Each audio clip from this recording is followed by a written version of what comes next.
Time doesn't erase murder. It just hides it better.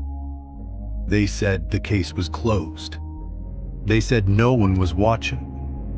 But someone always is. This is Santana True Crime. Welcome to Santana True Crime. Today's guest has lived a story few could imagine. William Noguera was sentenced to death at just 18 years old.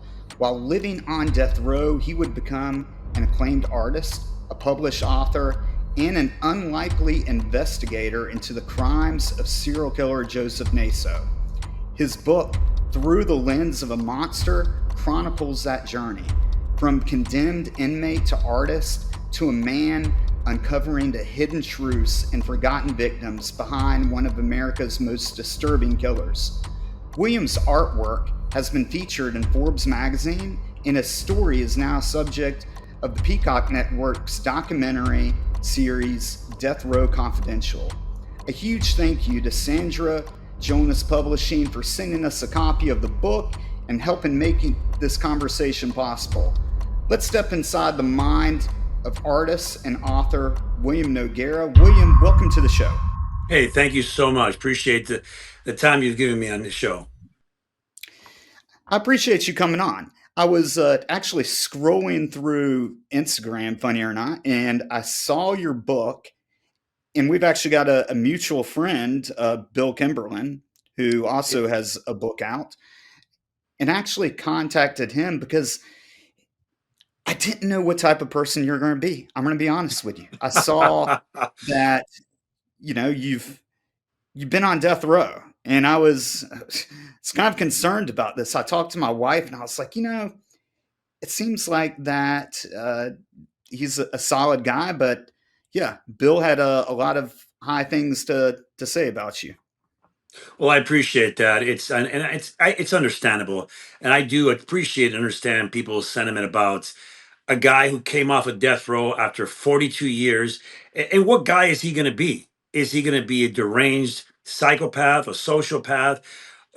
I'm probably the unlikely result of all that time in prison, but I really believe in lives are choices and decisions. And I made decisions early on in my life that affected a great many people as well as myself. And I chose early on to make a difference, to not fall into that chasm of repetitive criminal mentality, criminal thinking. And I just turned into the person that I am today by rehabilitating myself through education and always look at the bigger picture. The bigger picture, we're victims, and that's really where my focus has come when it came to become a serial killer expert and criminal profiler. Can we start out with what 18-year-old William was like? And I know that it's a huge contrast to the William today, but what type of person was 18-year-old William? Well, I think that William, myself, when I was that young, I had a lot of causative factors and character defects. Now, what is a causative factor? Is that it's an outside event that influences you, and when you're a child, they call them root causes, and those root causes cause character defects. And what are character defects? They're tools to get what I wanted. So I developed early on to be selfish. I needed to get what I needed. The biggest thing was power. When I was very young, I had no power. I had parents that were very abusive, in some ways, in some respects, but they provided for us. But I felt I had no power in that house, especially with a father, as he was in the male toxicity, the male macho, and it was difficult for me to get a foothold. So I had to learn a lot from him. I adopted his values and his social outlook. So at 18 years old, I was a guy who, although I had multiple titles in fighting and martial arts, I wasn't a good person. I was a criminal. I was at one point regarded as the most sought after high end car thief in Southern California. I was violent, and when someone took my power, I immediately got very violent. So the person that was then, when they asked me in the parole board hearing who was William Noguera, I was a criminal, I was a liar, a manipulator, I was an aggressive, violent individual. I was the guy you didn't want living next door to you. I really like your honest perspective of yourself and being able to identify those flaws in yourself. Do you remember what it was like being in front of the judge and then handing you a life sentence, or sorry, they handed you the death penalty at 18? Do you remember what went through your head? Was that a reality check at all? Well, yeah, it was both. I was very emotional. I was a very young boy, and when someone sentenced you to death, someone judged you, and I felt they didn't know me, but they were going under the circumstances, and that everything that was being said about me was true. It took several decades for a judge, the Honorable Lance Jensen, to look over the facts and really rule that those facts that put me on death row were untrue. I was the person who committed the crime. But the reasons in California play a lot about your sentence.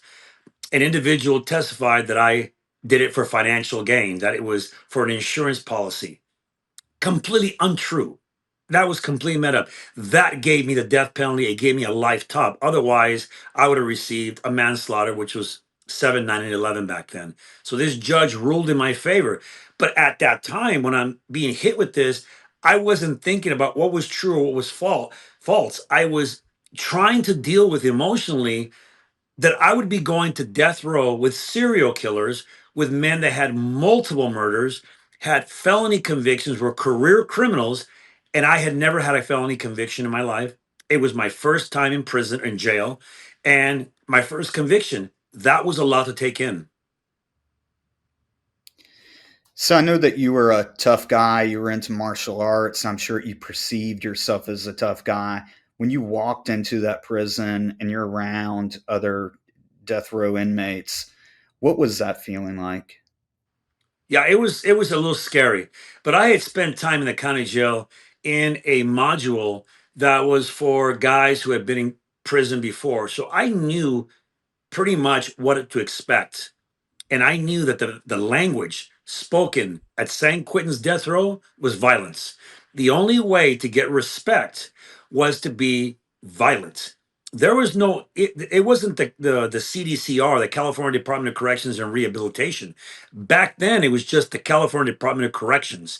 And even if you'd gone to a staff member and said, look, I need help, someone's going to harm me, they would say, yeah, good luck with that. There was no help for anybody there. So being completely candid, I was an extremely violent individual that at a heartbeat, I would let people know why they should not mess with me. Because remember, we're talking about the most violent killers in the prison system or on death row. So there is no talking. There is no let's be nice people. They only respect one thing, and that's someone's potential for the ultimate goal of killing you. The most respected men in prison on a level 4 yard, like I was on, an affiliated yard, is your potential to kill somebody. And the most respected men are those who have killed other convicts. It's that simple. So are you getting recruited right off the bat from, since you're Hispanic, from Mexican gangs or Hispanic gangs? Absolutely. Sure. Which ones were recruiting you? Well, the Southern Mexicans are the ones that, because I'm from La Puente, California. That's in the southern part of the California, and there's Southern Mexican and there's Northern Mexican. The yard that I was on was all Southern Mexican, and I was immediately, because of my abilities, strength in numbers counts, and because of my reputation, I was immediately they tried to recruit me, and that's a fine line you walk. I told them, look, I'll work out with you guys. You have to be with your people. You can't work out in California. I can't be Hispanic and work out with blacks. I can't be Right. Hispanic and work out with whites. It just, you can't do it. I don't care if you're the big bad wolf. You can't. You have to work out with your people. So I made it very clear to them, I'll work out with you. And pretty soon I took over the iron pile. I ran the show, but it wasn't because I was a gang member in that particular gang. I was an individual that said, the guy who works out with me is safe. No one's going to attack him when he's lifting weights. Now, at the same token, don't ask me to do anything like go take care of this or go stab it, because then you're going to meet the other side of me you don't want to meet. I made that very clear from the very get go. And luckily for myself, that my reputation preceded me. They just left me alone and let me do what I did. And that was just to be me. I worked out a lot. At the same time, I did have to get into some altercations at some point, and it was obvious that all the rumors about me were true. And I was pretty much left alone, so I lived on my reputation. So was that kind of like I believe they call it like a heart check where guys are trying to test you, or was this over some type of conflict?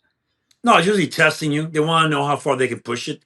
They'll disrespect you a little bit to see where you come from. And my answer was immediate and absolute. And they understood really quickly that I was a convict. I wasn't a man to be messed with. And understand, I'd already been sentenced to death. I had nothing to lose. One death sentence is as bad as 10 death sentences.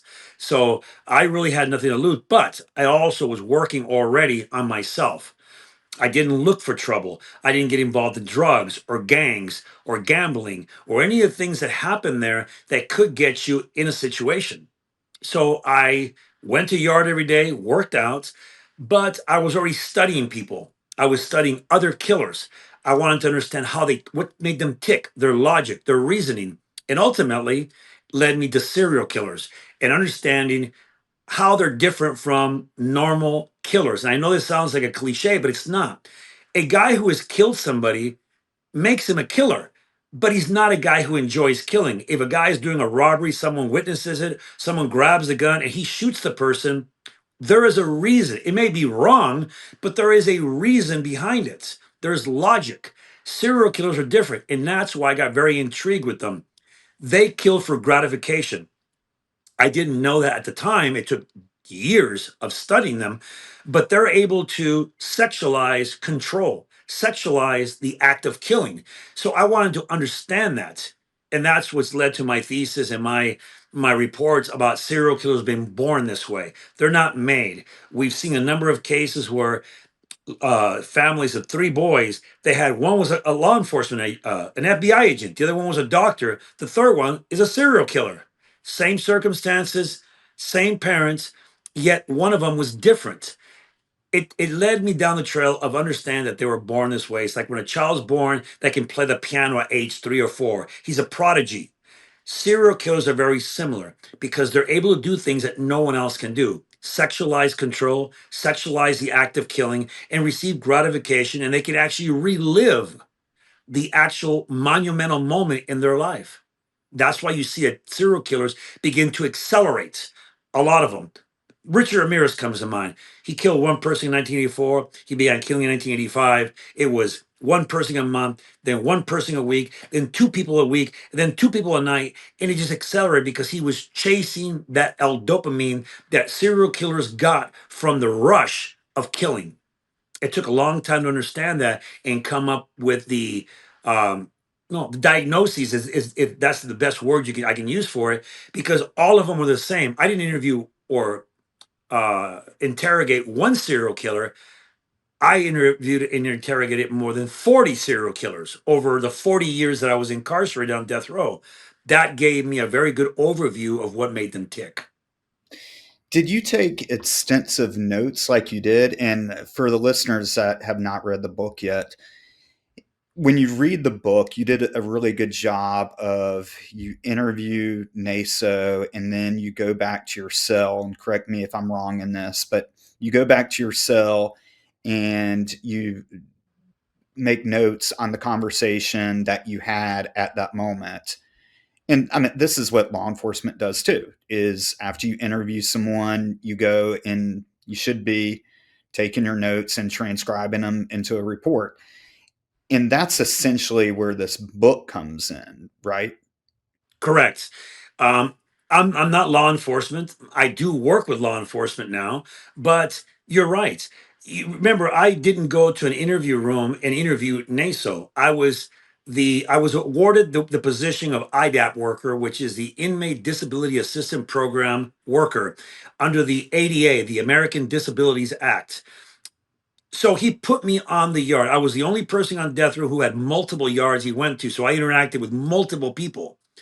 In this case, on the serial killer yard, I would go out there.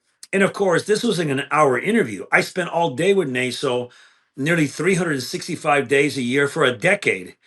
If an officer, a law enforcement officer, has an interview with somebody for an hour, comes home and takes the notes, transcribes them, so he doesn't forget things. Can you imagine what it would be for a decade? So I came home every single night from working with him, and I would take notes. Sometimes there was a lot to write. Sometimes there wasn't a lot to write.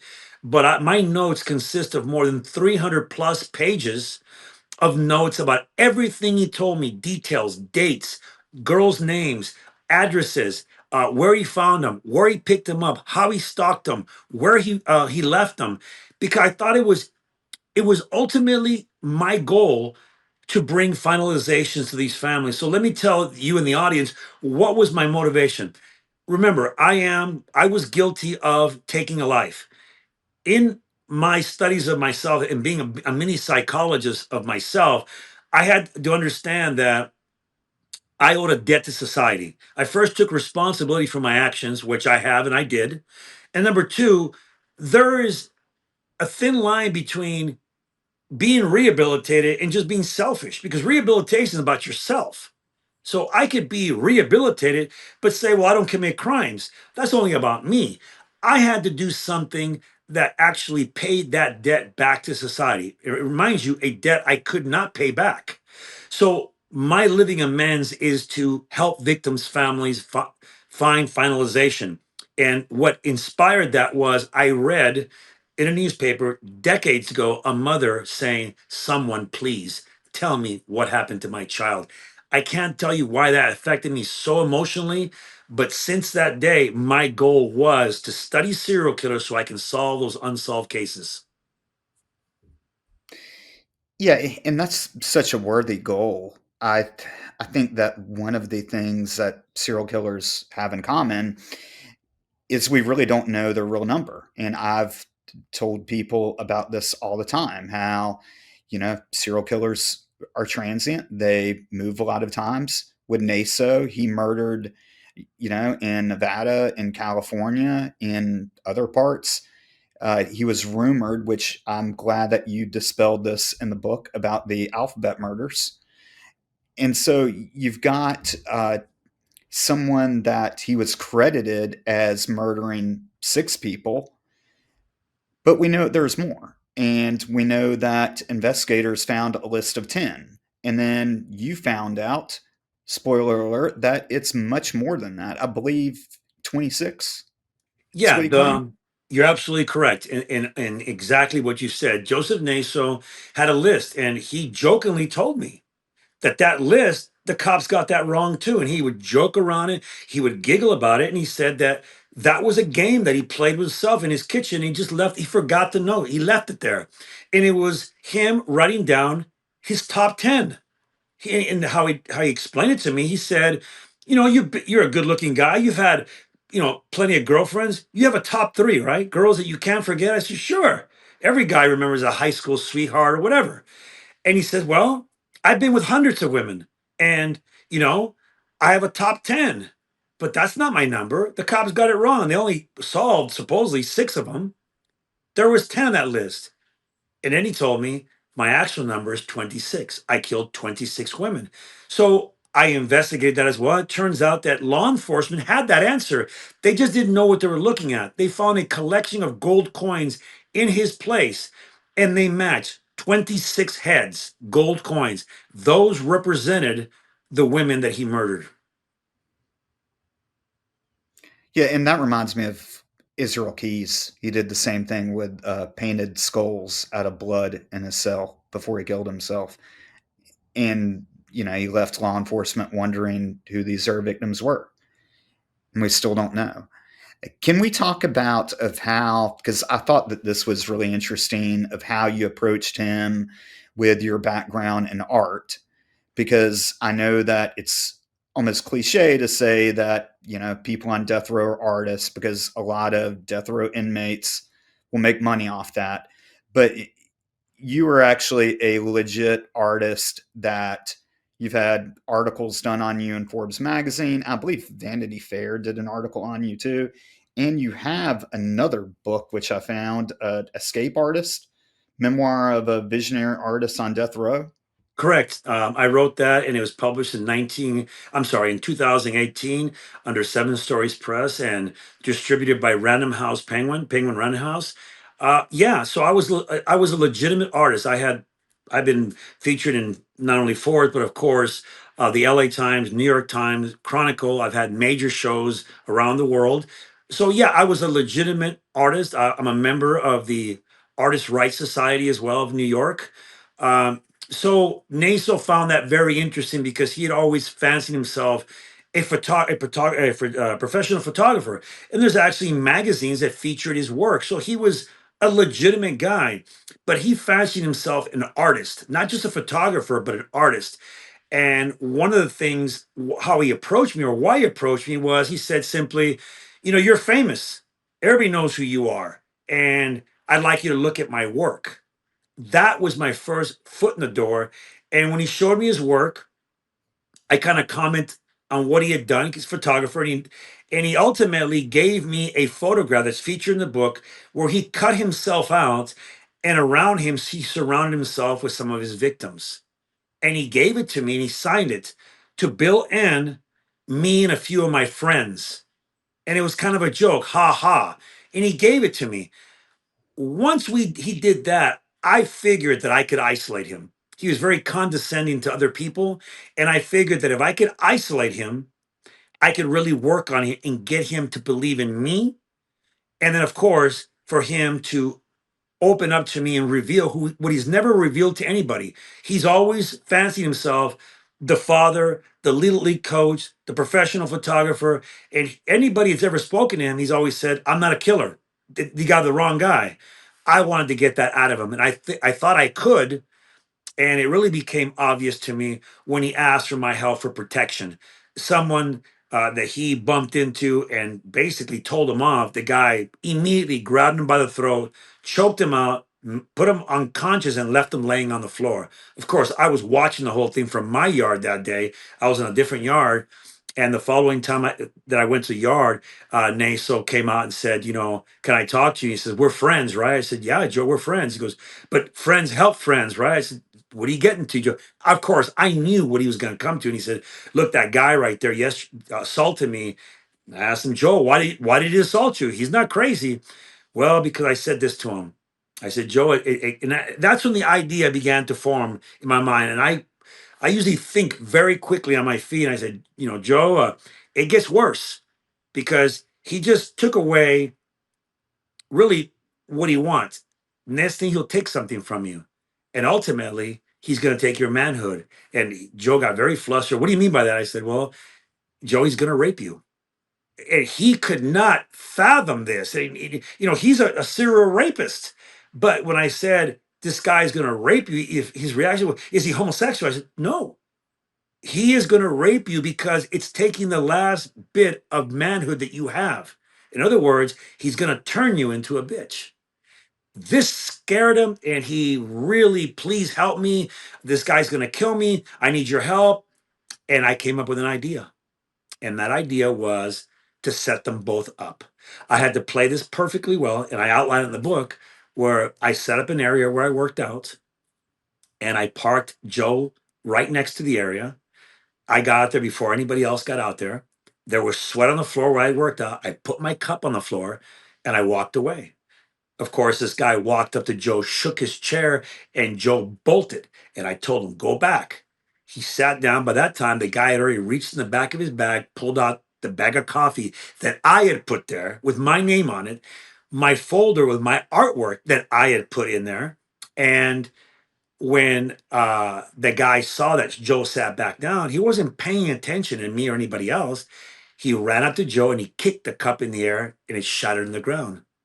At that point, I stopped hitting the heavy bag. I walked over, I picked up my cup, and I flipped it. My cup always had a green dot on the top of it. And I came up to the guy who was a former gang member, and I got in his face and I told him, "What the fuck?" And he's looking at me and he looks down and he sees the cut and he realizes when he looks down that he's standing on my towel. I had just parked Joe's chair next to it. And he's like, hey, look, I'm sorry. My bad. I'll pay for the cup. I'm like, no, no, no, no, no, no. It's not that easy, man. And he starts getting flustered. He says, well, it's that guy's fault. That little rat right there is the reason that this is happening. And I got right in his face and I told him, rat? You mean like you? You mean like you're telling on your partner's right on them? And he turned 5 shades of white because he was informing on his own people. And I had him. He said, look, you're not going to, I said, I'm not going to tell anybody anything, but you stay out of my cookie jar. He belongs to me. You don't touch him or I'm going to be touching you. And, you know, it was a confrontation and he had two choices. Either he tucked his tail or he punched at me and then he'd end up in the hospital. So it was a perfect situation to show Joseph Naso the kind of power I could wield. And it taught him a lesson that I shouldn't be messed with. So right after that, Joe opened up to me. He felt he could trust me with his life because I saved his life and he was living under my protection. And he began to open up, telling me the reasons why he murdered these women. He told me that he had to clean them. That's why he photographed them as models. He needed to know if they were deceptive or not. If the woman said, well, look, I'm going through college and I'm just doing this, but she would take money for sex, she's being deceptive. So he needed to clean her. How he did that? He took photographs of her in a lie, which was the character she was playing, and then he would kill them and then take pictures of them when they were deceased. Of course, that then for him meant that he had cleaned them. There were no longer lying, deceptive women. They were the way they were supposed to be, clean. And that was his logic. And that's how the entire relationship started with him and I. And he began to tell me everything. Yeah, it's very impressive the amount of time that you spent working this investigation, if you want to call it, and of how you kind of slow played it. And I wanted to clarify something for people that are listening. Serial killers, they're viewed in that environment as bottom feeders, right? Like they're at the bottom of the barrel. Yeah, as I mentioned, yeah, sure. Serial killers by convicts are considered vermin. They've what most convicts say is a rapist, child molester, serial killer, they make convicts look bad. They give a bad name to criminals. Uh, As twisted as it may sound, criminals have a code. Convicts have a code. And serial killers go against everything that a convict stands for, the structure, everything. So they are hunted in prison. If the rule is if you see a serial killer and you have access to him, kill him. That's the convict code. And that's what I wanted to hit on because that was another thing that this created a dilemma on is that it should have been your responsibility, right, to take care of Joseph Naso. And by not doing that, you could face a consequence from whoever's running that yard, right? Absolutely. Uh, when I went to the 88 yard, when the warden awarded me that job, I knew the risk I put myself in because I had no intention of going out there to harm anybody. I went out there, and of course, the serial killers immediately panicked. They had no idea that I had no intention of harming them. They figured I would try and harm one of them. But since I didn't, I spoke to one of the men that were running the yard. That means a gang affiliated, made member of that particular gang. And I talked to him. I knew him for a very long time, 30 years. And I told him, hey, listen, because he pulled me over and asked him, he goes, what are you doing out there? And he says, be honest with me, man. And I said, look, I'm just gonna be straight with you. I have every intention of getting all the information I can from this guy right here because I'm planning on you know, writing a book maybe. And he laughed and he said, I figured it was something like that. He says, do what you do. You won't be touched or no one's even going to try and harm you.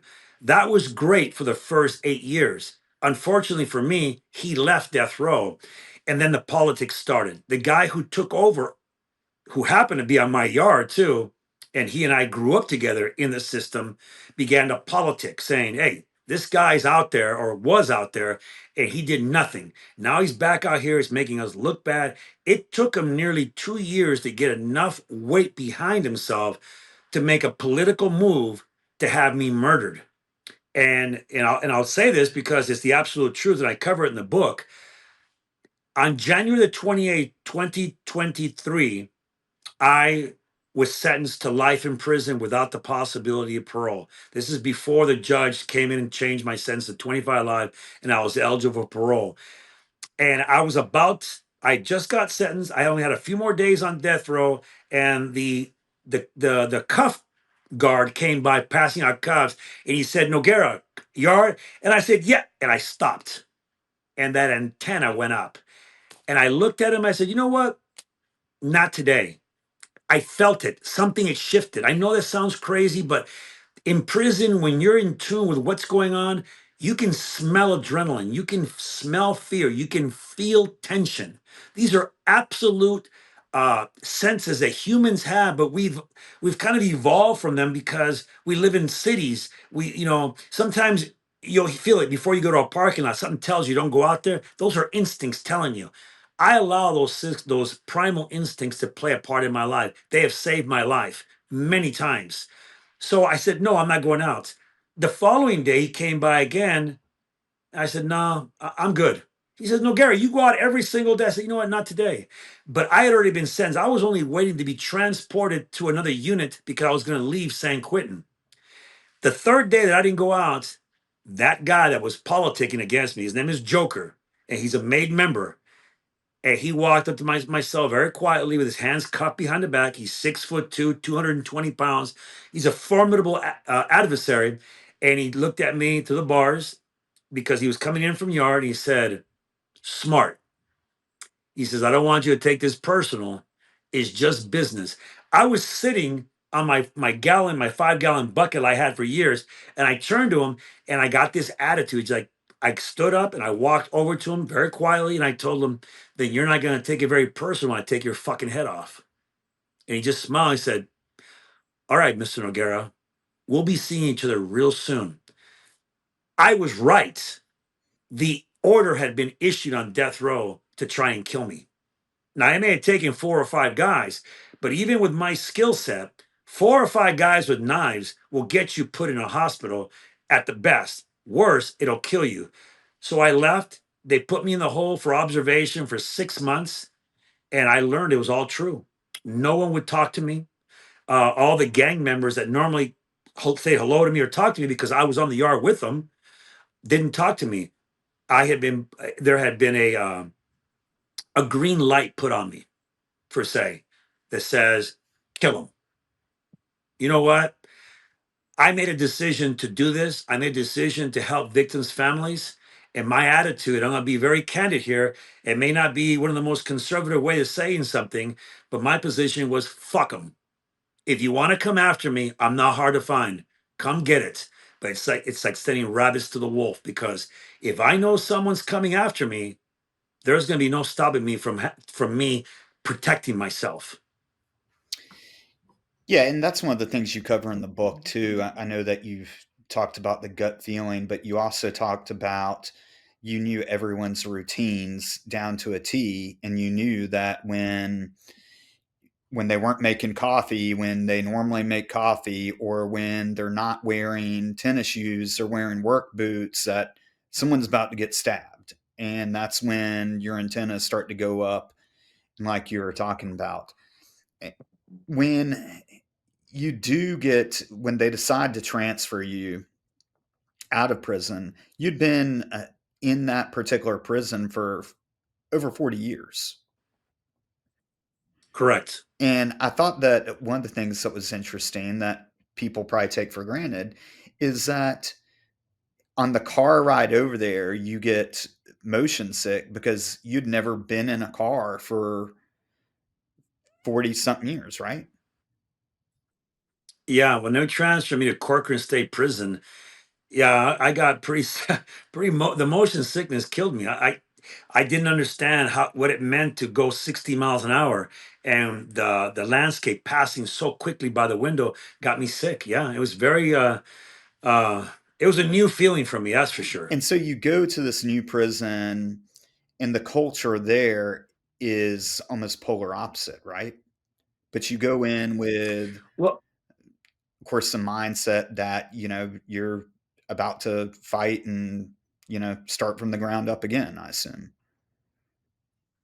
Well, yeah, I was sent to Corcoran State Prison, which is the 180, and that place was known as the Gladiators Pit because in the 1990s and early 2000s, guards were indicted, federally indicted, because they were putting pitting gang members to fight against each other in these concrete buildings, and they'd shoot them when they didn't like the guy who won. This is all, if you look it up, it's all over the internet of the kind of gladiator fighting they had. I didn't know that prison had changed.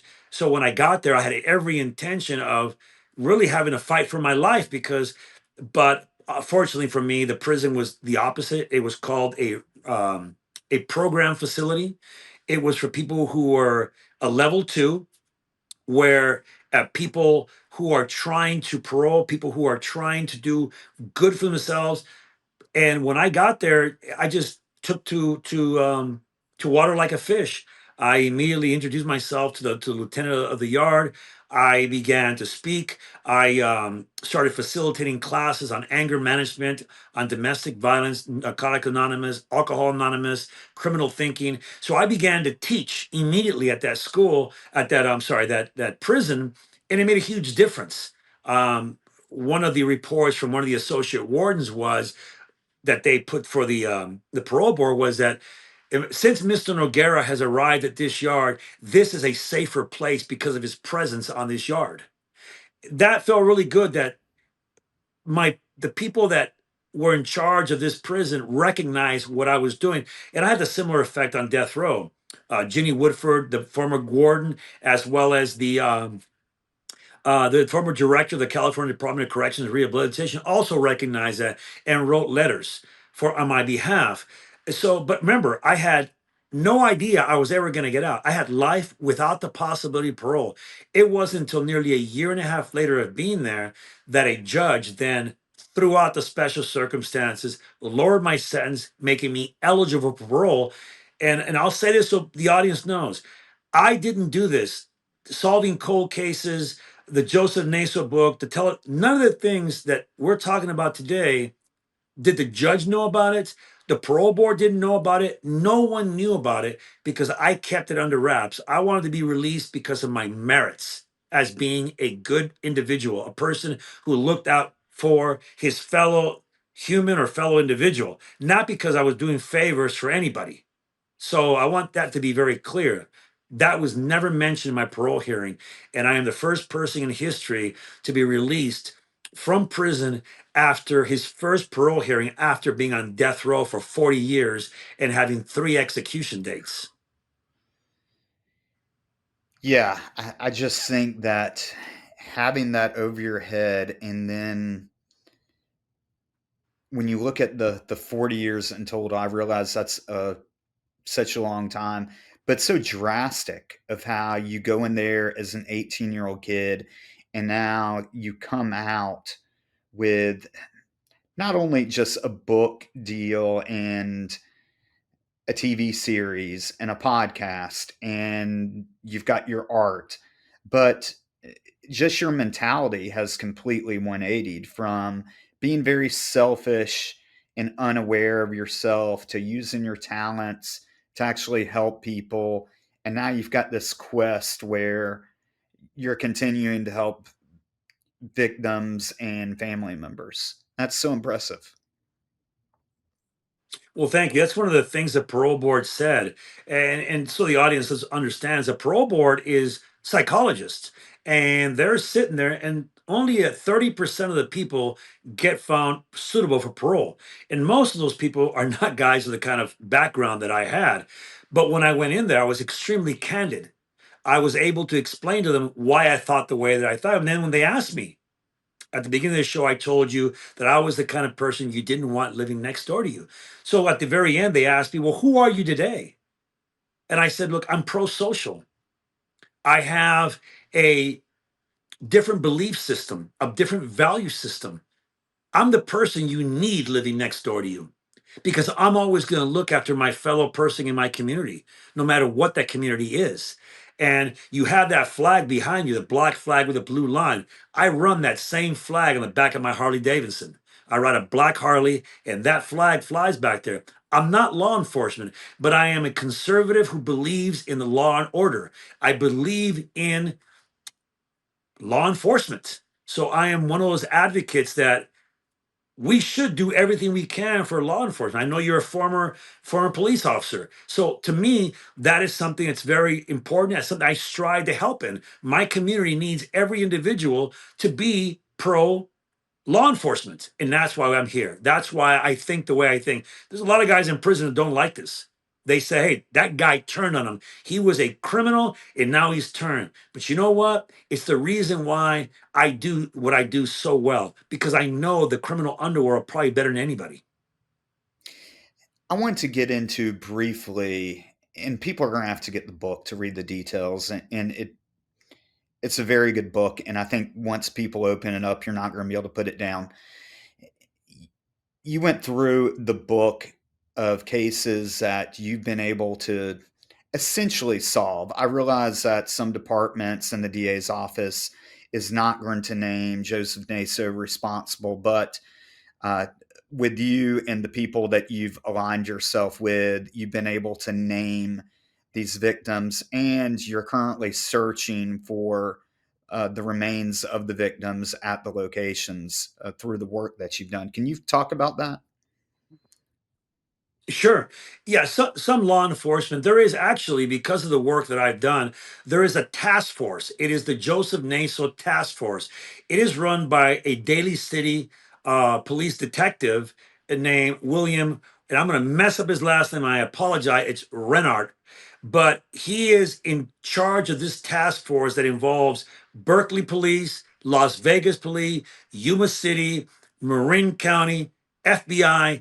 They're all searching through my notes to look for more details because there's so much information there.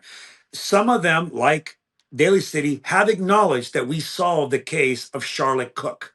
Charlotte Cook, her remains were found, and her initials, CC, correspond with some of the victims that Joseph Naso killed.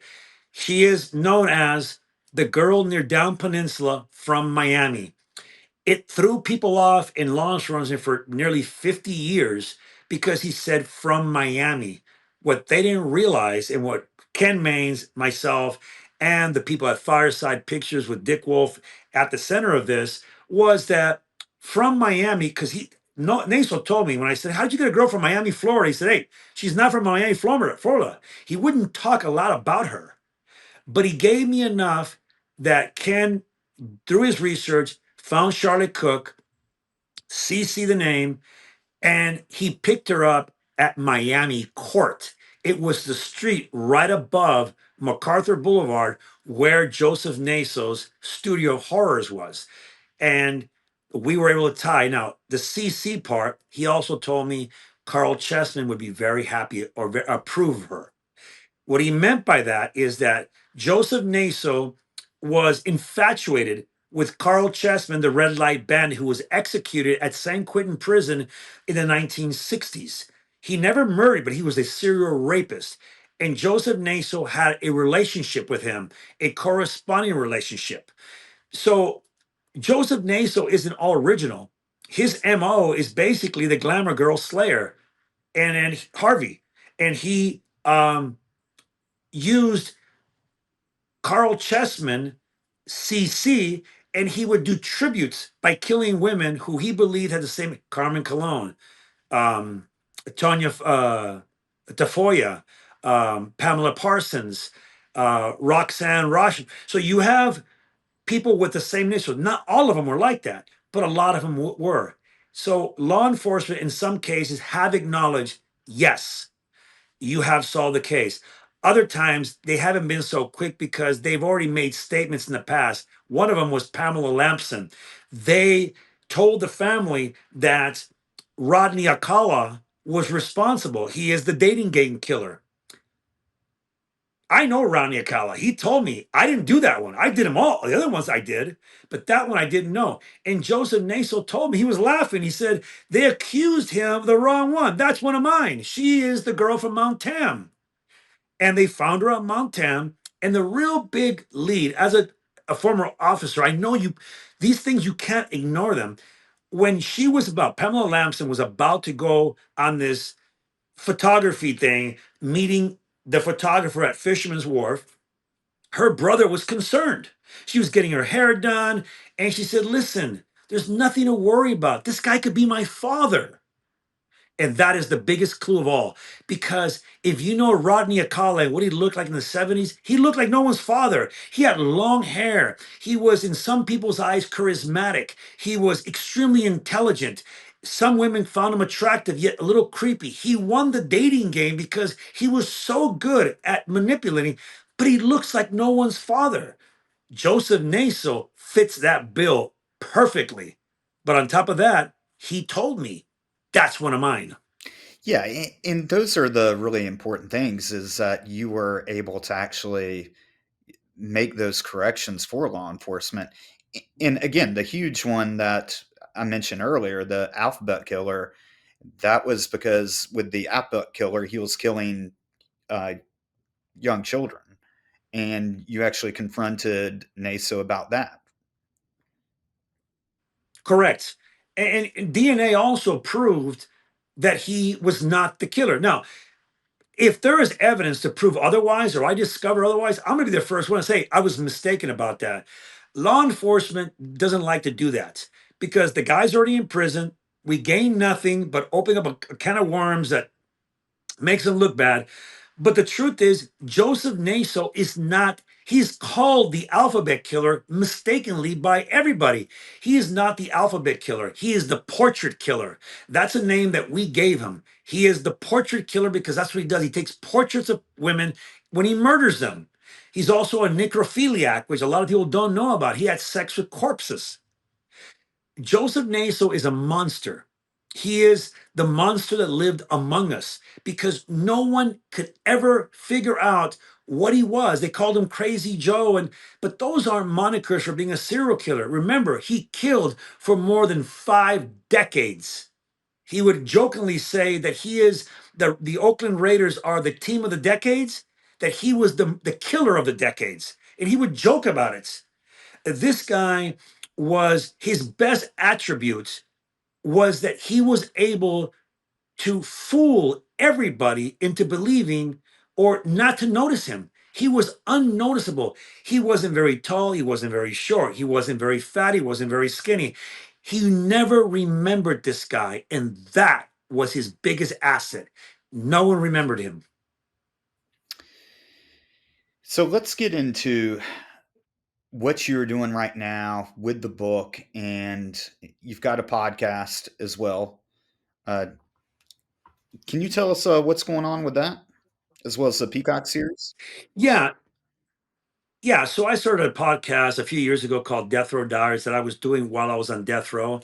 And although I still, Matt Ralston and I still collaborate in some things, I am now working with Dr. Dana Anderson, the killer psychologist, and we're putting together a new podcast.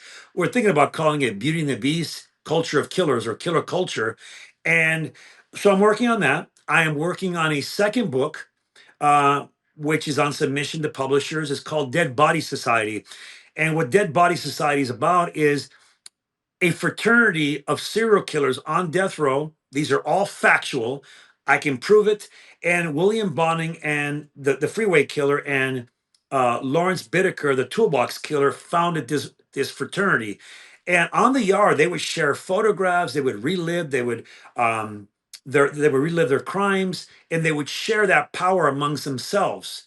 So this book highlights and details all the members, what they did, who they killed, the cases that are known, the cases that no one knows about. And this is a new book that I have coming. I'm also working on the second season of Death Row Confidential.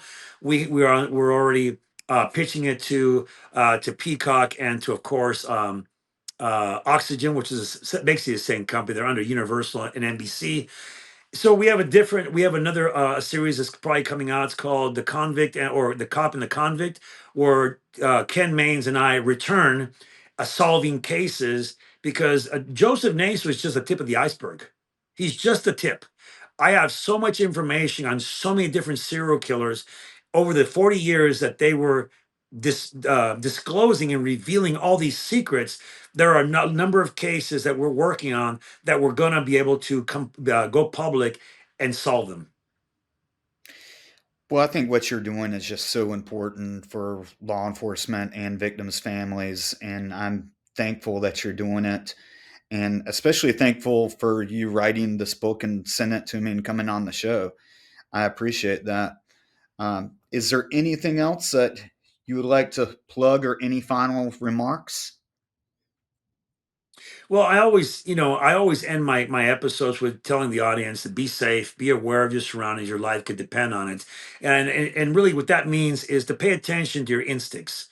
If you're a woman and you're about to go into a parking lot and someone thing is telling you there's fear, you feel fear, stop. Go back inside, ask somebody to walk you outside. It's that simple because the predator who's waiting out there, not all the time, but some of the time, he's counting on you to override your instincts. So you come outside and he can turn you into a victim. So pay attention. That's why I say be aware of your surroundings. If you pay enough attention, you can picture people or find people that are watching you. It really is that simple. And I say this because I've talked to a lot of serial killers and they've told me what they did and how people would come out and they would stop and they would think about going outside and they would overwrite and they'd come outside and bam, that's what they were counting on. So for me, everything is really about educating the public, making sure that you're safe. And as far as plugging, please check out the book. Please write a review on Amazon for me about the book, whether you liked it or not. I'm I'm pretty open to both sides of this. I'm sure that you're gonna like the book. Of course, I have a newsletter that's free. It's called the True Crime Insider, and you can sign up on my Instagram page. Go to the link tree, click on it. It's free of charge. There's no charge behind this. I give insights into serial killer and what I'm doing. It keeps you abreast, and you can find me on TikTok, YouTube, as well as Instagram, and it's under Dead Body Society. So I really appreciate you having me on the show, and I appreciate your service to the community, the time you spend in law enforcement. Well, thank you. And I appreciate you coming on the show. Again, the book is Through the Lens of a Monster, and it is available on Amazon, Barnes& and Noble, and anywhere where you can get a book. It's published by Sandra Jonas Publishing. We thank them again for sending us a book. And make sure that you go on Peacock and check out Death Row Confidential. If you would like to support me, you can subscribe to this podcast, Santana True Crime. You can also follow me on Instagram and TikTok. And make sure that you also follow me on Apple. William, thank you again, and good night.